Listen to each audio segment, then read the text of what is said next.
Bagaimana hukum bila barang yang diterima tidak sesuai dengan pesanan?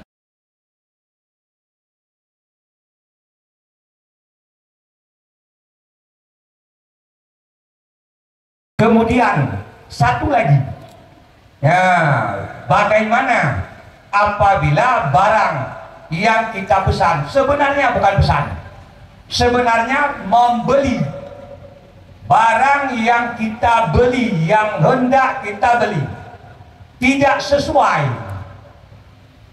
ya, tidak sesuai. Sebelum kita kabul, jangan dikabul, kembalikan kepada dikirim barang dari Medan ke sini. Ternyata yang dikirim bukan yang kita minta, yang hendak kita beli. Jangan beli. Kalau nggak mau, jangan beli. Kalau mau, ya silakan, boleh beli. Karena kabul belum.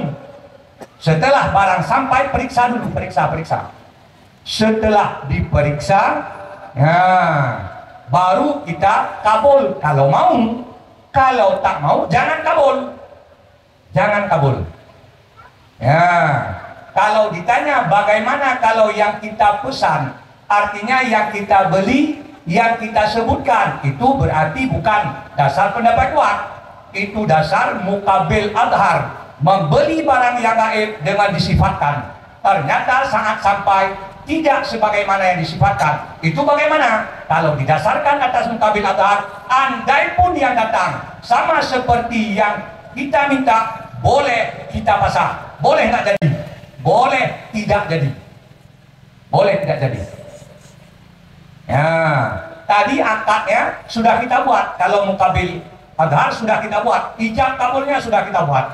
Tapi ternyata saat kita lihat barang tidak sebagaimana yang kita sifatkan. Boleh pasang? Jangankan yang tak sesuai, yang sama dengan yang kita pesan di saat barang, bukan pesan, yang sama dengan yang kita sebutkan di saat kita ijab kabul.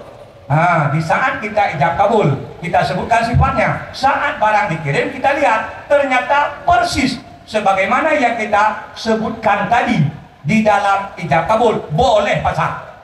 Itu kalau didasarkan mukabil adhar.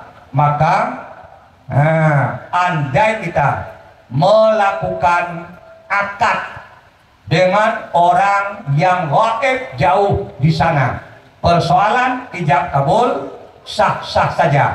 Tetapi persoalan melihat barang, persoalan ijab kabul boleh dengan tulisan, boleh dengan tak didengar oleh yang membeli, boleh tak didengar, diperdengarkan pada saksi-saksi yang menyampaikannya.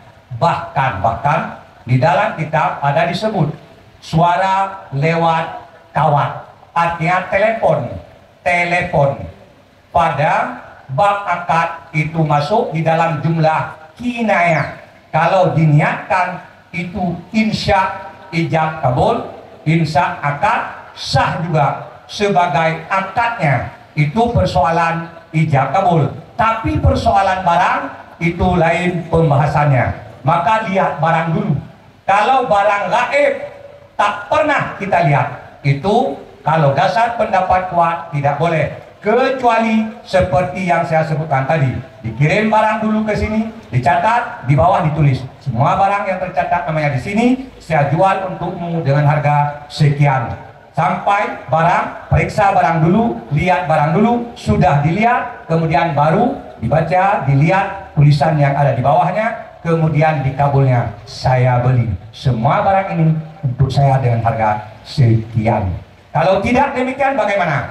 Pindah kepada mukabil adhar di dalam amal pribadi, tetapi pelajari dulu serinci-rincinya agar tidak salah. Demikianlah sedikit penjelasan, mudah-mudahan jadi ilmu tambahan buat kita. Mungkin dalam penyampaian kadang ada yang silap, ada yang tersalah, pada tumpu-tumpu hendaknya memperbaikinya. Sekian, Assalamualaikum warahmatullahi wabarakatuh. Terima